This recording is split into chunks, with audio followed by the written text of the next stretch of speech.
Hello, good morning students. मैं हूं अशोक कुमार और आज हम कक्षा 11 के विद्यार्थियों के लिए एक नया चैप्टर शुरू कर रहे हैं जिसका नाम है ऊष्मागतिकी थर्मोडायनेमिक्स। वेरी इंपॉर्टेंट चैप्टर है।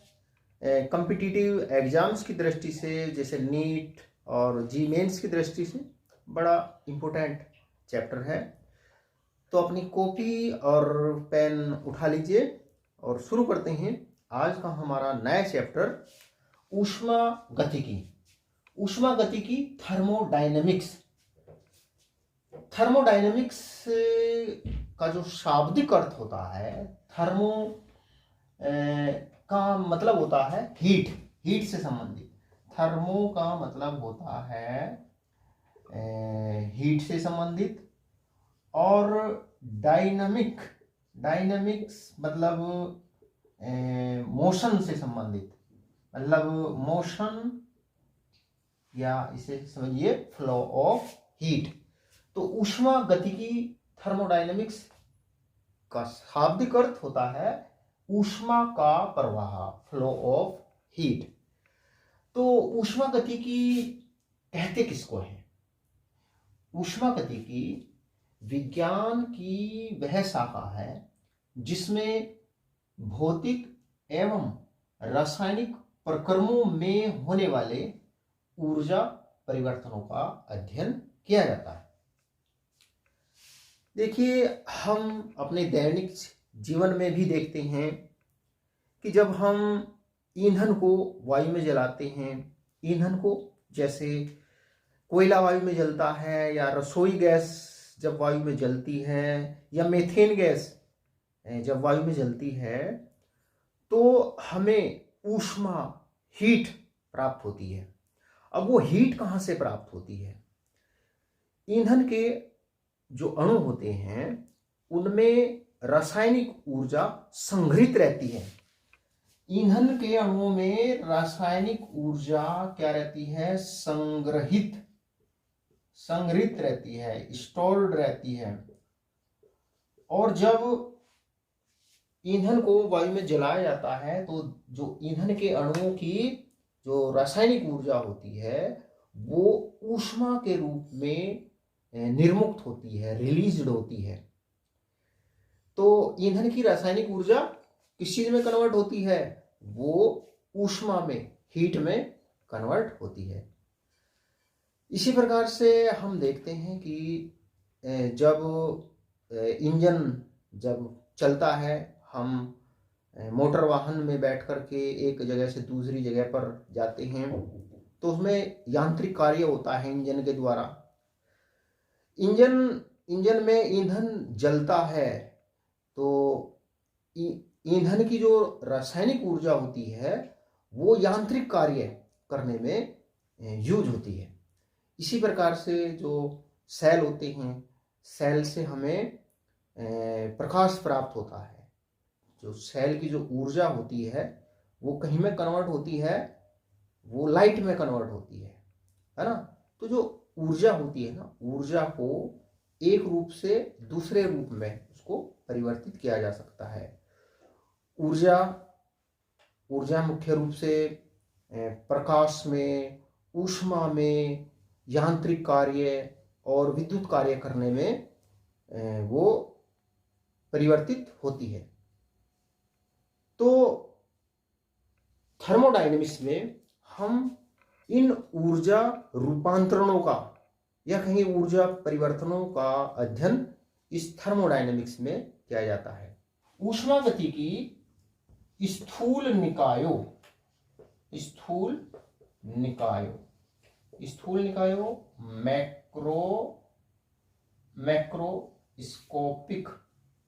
मैक्रोस्कोपिक सिस्टम से संबंधित होती है। ऊष्मागतिकी सूक्ष्म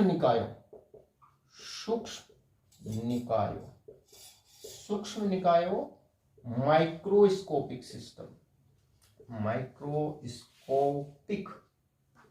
सिस्टम से संबंधित नहीं होती। स्थूल निकाय वे होते हैं जिसमें बड़ी संख्या में अणु होते हैं, जो ऊष्मागतिकी होती है वो स्थूल निकायों, जिसमें बड़ी संख्या में अणु होते हैं, स्थूल निकायों से संबंधित होती है। ये सूक्ष्म निकायों, मतलब सूक्ष्म निकाय जिनमें कम संख्या में अणु होते हैं, ये उनसे संबंधित नहीं होती। इसको हम इस तरीके से समझ सकते हैं कि जैसे मान लो हमें पानी का जो टेम्परेचर नापना होता है, तो हम थर्मामीटर को पानी में डुबोते हैं। तो जो थर्मामीटर होता है वो पानी के जो अणु होते हैं उनके जब संपर्क में आता है, बहुत से अणुओं के संपर्क में आता है, तो वो उन अणुओं का, बहुत से अणुओं का टेम्परेचर बताता है। थर्मामीटर के द्वारा किसी केवल एक अणु का टेम्परेचर नहीं बताया जाता, बल्कि अणुओं के, बहुत सारे अणुओं के समूह का टेम्परेचर बताया जाता है। ये जो थर्मोडायनेमिक्स होती है ना, इसीलिए जो थर्मोडायनेमिक्स है वो मैक्रोस्कोपिक सिस्टम, स्थूल निकायों से, जिनमें बहुत से अणु होते हैं, उनसे संबंधित होती है, सूक्ष्म निकायों से संबंधित नहीं होती। थर्मोडायनेमिक्स के ऊष्मागतिकी के 3 नियम हैं, और देखो ये जो 3 नियम है ना, इनसे हमें ये जानकारी मिलती है कि कोई रासायनिक अभिक्रिया होगी या नहीं होगी, और साम्य की अवस्था में अभिक्रिया किस सीमा तक होगी, इस संबंध में ऊष्मागतिकी के नियमों से हमें जानकारी प्राप्त होती है। अब इस चैप्टर में हम विभिन्न जो कई पद यूज होते हैं, टर्म यूज होती है, इसमें पहली टर्म ये लेते हैं निकाय। निकाय किसे कहते हैं? निकाय सिस्टम। निकाय किसको कहते हैं? निकाय सिस्टम। निकाय कहते हैं किसी द्रव्य का प्रतिदर्श, सैंपल मतलब नमूना, किसी द्रव्य का प्रतिदर्श जिसका अध्ययन करना, जिसका अध्ययन करना है या करना होता है, निकाय या तंत्र। किसी भी पदार्थ का सैंपल, नमूना, जिसका अध्ययन करना होता है, मतलब जिस पर हम ताप का प्रभाव देखते हैं, दाब का प्रभाव देखते हैं, आयतन में परिवर्तन का प्रभाव देखते हैं, तो द्रव्य का वो नमूना ही कहलाता है निकाय या तंत्र। जैसे किसी ठोस, द्रव्य या गैस का कोई दिया गया नमूना, या कोई रासायनिक अभिक्रिया आदि। और देखो, निकाय को हम इस प्रकार से भी परिभाषित करते हैं कि ब्रह्मांड का वह भाग, ब्रह्मांड, यूनिवर्स, ब्रह्मांड, यूनिवर्स, ब्रह्मांड का वह भाग जिस पर प्रेक्षण, ऑब्जर्वेशन किए जाते हैं, जिस पर प्रेक्षण किए जाते हैं, या कहें जिसका अध्ययन किया जाता है, अर्थात जिस पर ताप, दाब आदि भौतिक कारकों का अध्ययन किया जाता है, भौतिक कारकों का अध्ययन किया जाता है, अध्ययन किया जाता है, निकाय कहलाता है, निकाय या सिस्टम कहलाता है। निकाय अपने परिवेश के साथ में द्रव्य और ऊर्जा दोनों का विनिमय कर सकता है।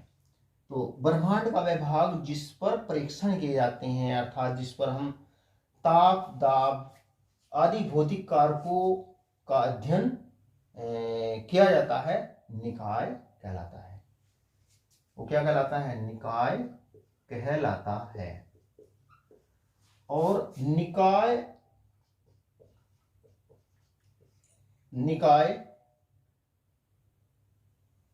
अपने परिवेश के साथ, परिवेश, परिवेश सराउंडिंग्स, परिवेश सराउंडिंग्स, सराउंडिंग्स,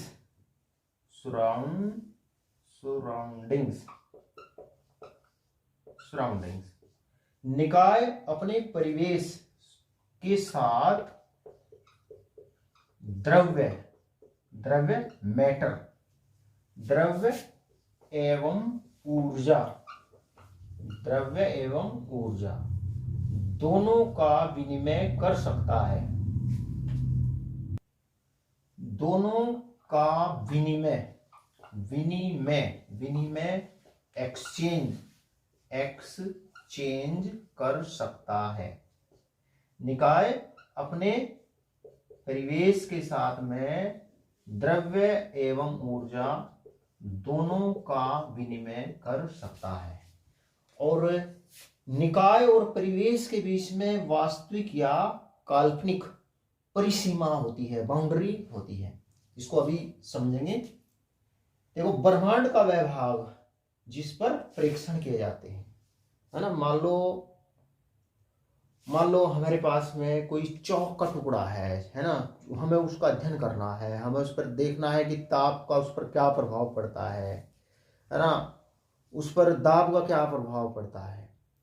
तो जो चौक का टुकड़ा हमने लिया, या मान लीजिए चौक की जगह हम ये पेन ले रहे हैं, है ना, पेन पर हम देख रहे हैं भाई इस पर टेम्परेचर का क्या प्रभाव पड़ता है, दाब का क्या प्रभाव पड़ता है।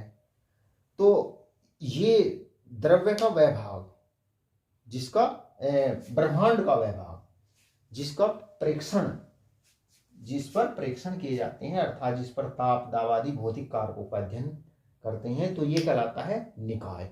और बाकी सब कुछ, इस पेन को छोड़ करके बाकी इस ब्रह्मांड में जो कुछ भी है वो कहलाता है परिवेश। तो ये पेन या चौक मानिए, या कोई रासायनिक अभिक्रिया मानिए जिसका हमें अध्ययन करना होता है, वो तो कहलाता है निकाय, है ना। और बाकी सारी चीजें कहलाती है परिवेश, सराउंडिंग। और निकाय और परिवेश के बीच में वास्तविक या काल्पनिक परिसीमा होती है। देखो, जैसे मान लो हमारे पास में, मान लीजिए ये हमारे पास में ये एक बीकर है ना, ये हमारे पास में मान लीजिए एक बीकर है, और बीकर में मान लीजिए कोई पदार्थ हमने लिया है जिसका हमें अध्ययन करना है। मतलब अध्ययन करना है का मतलब हम इस पर विभिन्न भौतिक कारकों के प्रभावों का अध्ययन करते हैं, है ना। मान लो हमने इसमें कोई ये पदार्थ लिया है, तो जो पदार्थ हमने इसमें लिया है ये तो कहलाता है निकाय, ये कहलाता है निकाय सिस्टम। और इसके बाहर का क्षेत्र ये कहलाता है परिवेश, ये कहलाता है परिवेश, परिवेश सराउंडिंग्स, ये कहलाता है परिवेश सराउंडिंग्स। और देखो, जो निकाय होता है ना, निकाय और परिवेश, इसके बीच में वास्तविक या काल्पनिक परिसीमा होती है, बाउंड्री होती है।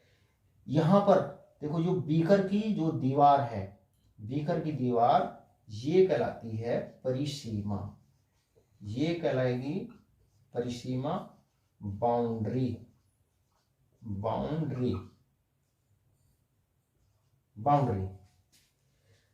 तो निकाय और परिवेश के बीच में वास्तविक या काल्पनिक परिसीमा होती है। और जो निकाय होता है ना, ये अपने परिवेश के साथ में, ये जो परिवेश होता है इसके साथ में ये द्रव्य, द्रव्य मतलब पदार्थ, मैटर, द्रव्य एवं ऊर्जा, द्रव्य एवं ऊर्जा दोनों का विनिमय कर सकता है। ये अपने परिवेश के साथ में द्रव्य एवं ऊर्जा दोनों का एक्सचेंज कर सकता है। देखो मान लीजिए, मान लो इसमें मान लीजिए गर्म पानी है, तो गर्म पानी अपने आप में पदार्थ है। अब जो गर्म पानी है, मान लीजिए उबलता हुआ पानी है, ये पानी जो है भाप बन करके ये परिवेश में, जो इसके आसपास का जो वायुमंडल है वो उसमें जाता रहता है ना। मतलब द्रव्य का एक्सचेंज हुआ, द्रव्य का विनिमय हुआ, और साथ साथ में ये जो गर्म पानी है ना, ये धीरे धीरे ठंडा होता रहता है। यानी कि ये अपनी ऊष्मा को ये अपने परिवेश को देता रहता है। तो जो निकाय होता है, निकाय अपने परिवेश के साथ में द्रव्य एवं ऊर्जा दोनों का एक्सचेंज कर सकता है, दोनों का विनिमय कर सकता है। तो निकाय, सिस्टम और परिवेश, इनके मिलने से बनता है ब्रह्मांड। ब्रह्मांड, यूनिवर्स। देखो ब्रह्मांड का वह भाग जिस पर प्रेक्षण किए जाते हैं कहलाता है निकाय, और उस निकाय को छोड़ करके बाकी सब कुछ कहलाता है परिवेश, सराउंडिंग कहलाता है ना। बाकी पूरी दुनिया जहां तक भी कुछ भी आपको दिखाई देता है वो कहलाता है परिवेश। और देखो जो निकाय होता है, जब किसी निकाय में परिवर्तन होता है ना, तो निकाय के जो आसपास का जो क्षेत्र होता है वो ही निकाय में परिवर्तन से प्रभावित होता है। देखो जैसे मान लो इस बीकर में हमने गर्म पानी ले रखा, तो ये जो बीकर में जो गर्म पानी है, इसके द्वारा बीकर के जो आसपास का जो एरिया होता है ना, जो इसके ठीक आसपास का चारों तरफ का जो क्षेत्र होता है, केवल वो ही इसके द्वारा प्रभावित होता है। परिवेश से मतलब सराउंडिंग से मतलब होता है, मतलब उस निकाय के आसपास का क्षेत्र। तो निकाय और परिवेश इक्वल टू कहीं के होता है, ब्रह्मांड के इक्वल होता है। मतलब पूरे ब्रह्मांड का छोटा सा भाग होता है निकाय, है ना। और निकाय को छोड़ करके बाकी सब कुछ कहलाता है परिवेश। यानी कि परिवेश प्लस निकाय इक्वल टू ब्रह्मांड, है ना। जैसे हमने ये बीकर लिया, बीकर में हमने गर्म पानी लिया, तो जो गर्म पानी हुआ वो तो हुआ निकाय, और बाकी पूरा ब्रह्मांड, ये सारी दुनिया जो कुछ भी हमें दिखाई दे रहा है, चांद सितारे, ये सब कुछ मिल करके ये कहलाते हैं परिवेश। तो निकाय प्लस परिवेश इक्वल टू ब्रह्मांड। तो ये तो बात हुई निकाय की। अब देखते हैं निकाय के प्रकार। देखो जो निकाय होते हैं, निकाय 3 प्रकार के होते हैं। निकाय 3 प्रकार के होते हैं। पहला होता है खुला निकाय। खुला निकाय, खुला निकाय, या इसको बोलते हैं विवृत निकाय, विवृत निकाय।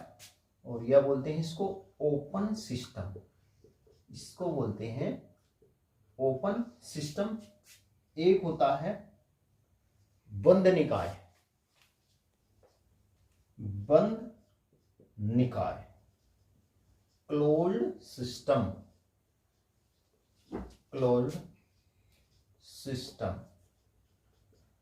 एक होता है विलगित निकाय, विलगित निकाय, विलगित निकाय, isolated system, isolated system.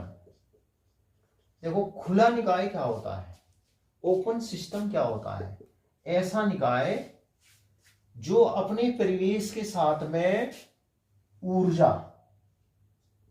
Energy, या कहे ऊष्मा और द्रव्य मतलब मैटर पदार्थ, जो अपने परिवेश के साथ में ऊर्जा एवं द्रव्य दोनों का विनिमय कर सकता है, दोनों का एक्सचेंज कर सकता है, ऐसा निकाय कहलाता है खुला निकाय। देखो जैसे खुले निकाय का आप एग्जाम्पल देख सकते हैं। जैसे मान लो हमारे पास में केतली में गर्म चाय है ना, तो जो और केतली का ढक्कन खुला हुआ है, तो वो अपने आप में एक खुला निकाय है, क्योंकि जो गर्म चाय होती है, गर्म चाय में से जो पानी होता है वो भाप बन करके वो उड़ता रहता है, मतलब परिवेश में वो जाता रहता है, और साथ साथ में धीरे धीरे चाय जो है ना वो ठंडी होती रहती है। जो चाय है ना वो अपनी जो हीट होती है, हीट या एनर्जी का है उसको, हीट एनर्जी का ही रूप होता है। तो जो हीट होती है वो कहाँ जाती रहती है, परिवेश में जाती रहती है। तो ऐसा निकाय जो अपने परिवेश के साथ में ऊर्जा एवं द्रव्य दोनों का विनिमय कर सकता है, ऐसा निकाय कहलाता है खुला निकाय, ओपन सिस्टम।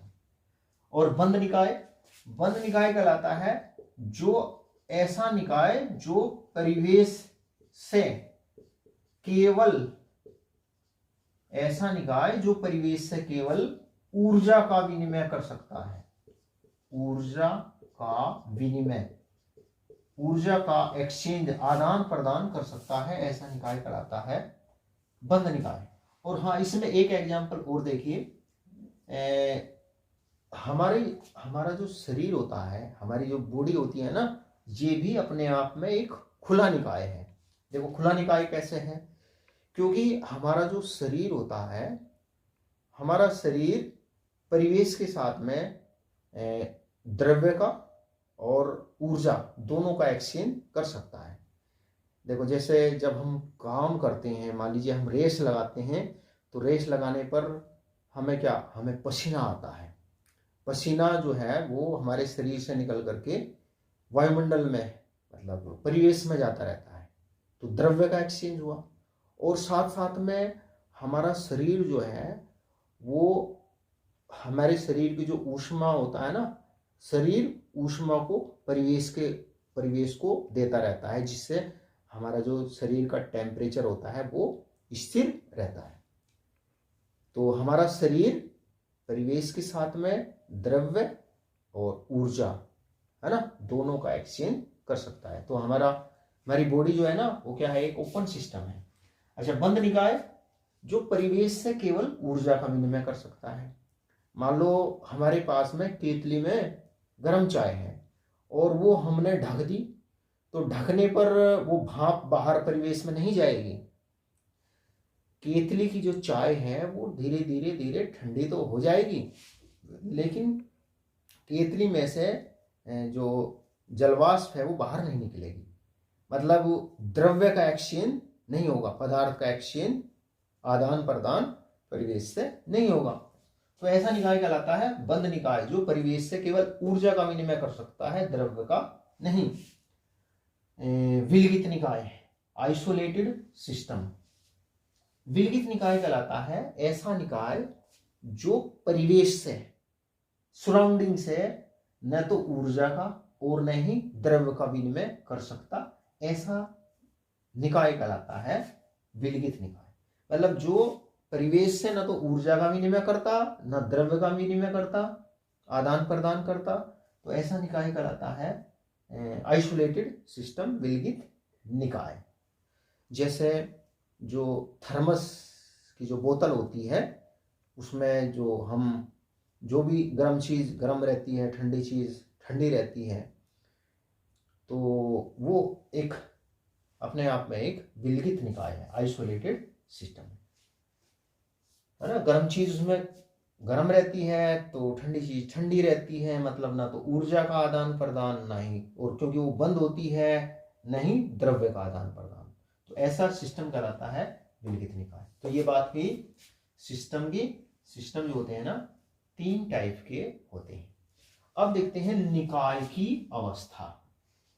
निकाय की अवस्था, स्टेट ऑफ द सिस्टम।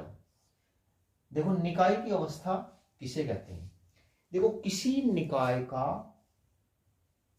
निकाय का वर्णन करने के लिए उस निकाय के ताप, दाब, आयतन और पदार्थ की मात्रा या कहें निकाय के संगठन, है ना, पदार्थ की मात्रा या कहें निकाय के संगठन, कंपोजिशन, संगठन को ठीक निर्दिष्ट करना, स्पेसिफाई करना आवश्यक होता है। निर्दिष्ट, स्पेसिफाई करना आवश्यक होता है, करना आवश्यक होता है। भाई देखो, मान लो कोई रासायनिक अभिक्रिया हो रही है, टेस्ट ट्यूब में कोई रासायनिक अभिक्रिया हो रही है, तो जो रासायनिक अभिक्रिया टेस्ट ट्यूब में हो रही है वो अपने आप में एक निकाय है, वो एक सिस्टम है, और उस रासायनिक अभिक्रिया का हमें वर्णन करने के लिए हमको ये बताना होता है कि जो रासायनिक अभिक्रिया हो रही है उसका ताप क्या है, उसका वो किस दाब पर हो रही है, उसमें जो पदार्थ भाग ले रहे हैं उनका आयतन क्या है, और उसमें विभिन्न पदार्थ जो भाग ले रहे हैं उनकी कितनी कितनी मात्राएं, है ना, वो भाग ले रही हैं। तो किसी निकाय का वर्णन करने के लिए इन गुणों को ठीक ठीक जो है स्पेसिफाई करना आवश्यक होता है, और ये गुण कहलाते हैं अवस्थाचर। इनको कहते हैं अवस्थाचर, और या इनको बोलते हैं अवस्था फलन। इन गुणों को कहते हैं अवस्थाचर, है ना, स्टेट वेरिएबल्स, स्टेट वेरिएबल्स, इन्हें बोलेंगे अवस्थाचर या स्टेट फंक्शन, स्टेट फंक्शन। क्योंकि निकाय की जो अवस्था होती है वो इन गुणों के मान पर निर्भर करती है ना। तो ये गुण कहलाते हैं अवस्थाचर या अवस्था फलन। देखो, जब इन गुणों का मान परिवर्तित करते हैं ना, तो निकाय की जो अवस्था होती है वो बदल जाती है ना। तो ताप, दाब, आयतन, है ना, निकाय का संगठन, या इसको समझिए पदार्थ की मात्रा, ये कहलाते हैं अवस्थाचर। और या इसके अलावा भी अवस्था फलन होते हैं, जैसे होती है एंथैल्पी,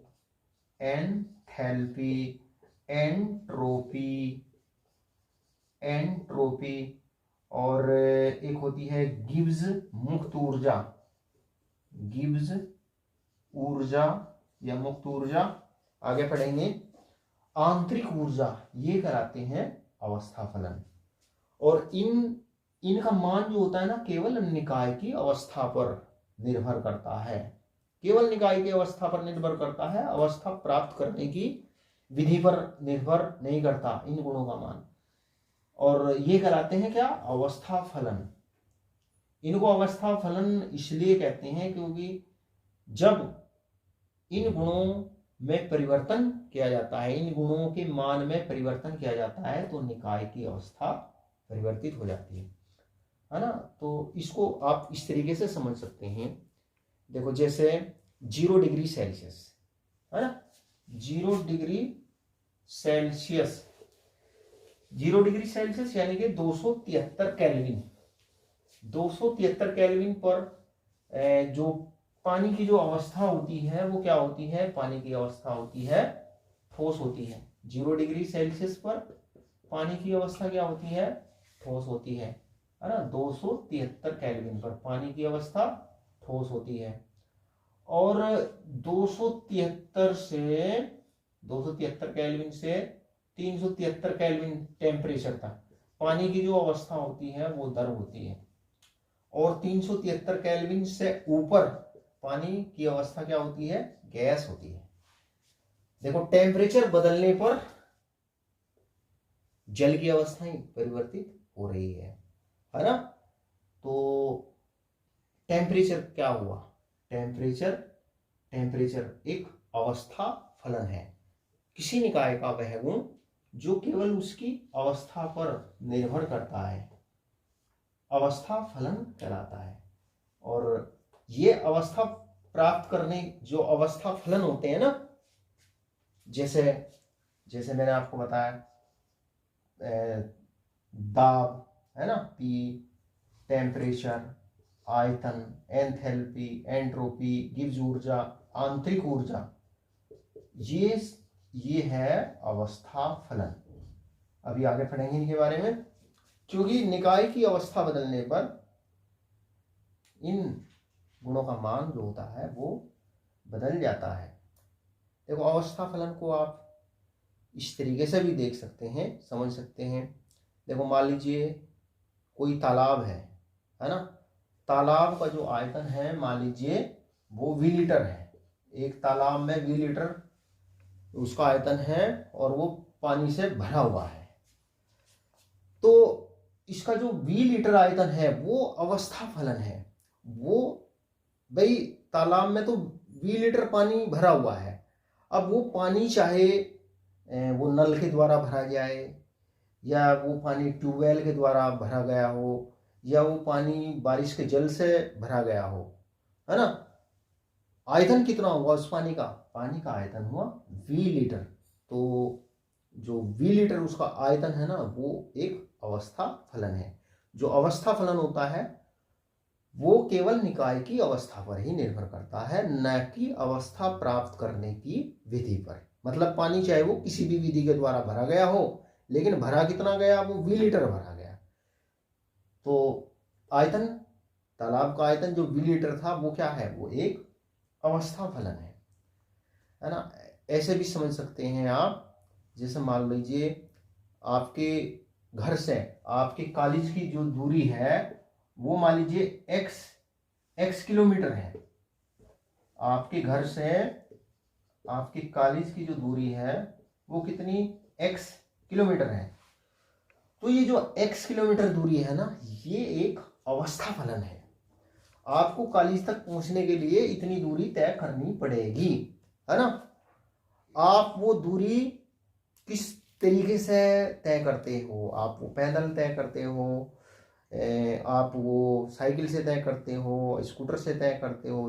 दूरी तय करनी पड़ेगी आपको x किलोमीटर ही, अगर आपको कॉलेज तक पहुंचना है। तब आप कॉलेज तक पहुंचेंगे जब आप x किलोमीटर की दूरी तय करेंगे।